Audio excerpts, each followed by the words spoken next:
General elections to elect a new parliament were held in Italy on Sunday. Over 50 million citizens, including some 4.7 million living abroad, voted to choose the 400 deputies and 200 senators that will form the two houses of the next assembly.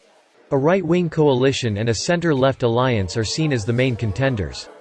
Adding to them are a smaller coalition of two centrist parties, and the populist Five Star Movement, with both the coalition and the M5S running alone.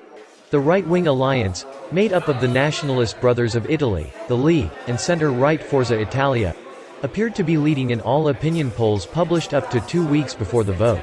Brothers of Italy appeared as the frontrunner, followed at a short distance by the Democratic Party, the key force of the center-left coalition. For the first time ever, as a result of a recent constitutional reform, 18-year-olds in the country were allowed to vote to elect the Senate and the Chamber of Deputies. The Interior Ministry said that this applied to almost 2.7 million young citizens who have just come of age. Vote counting began soon after the closure of all polling stations.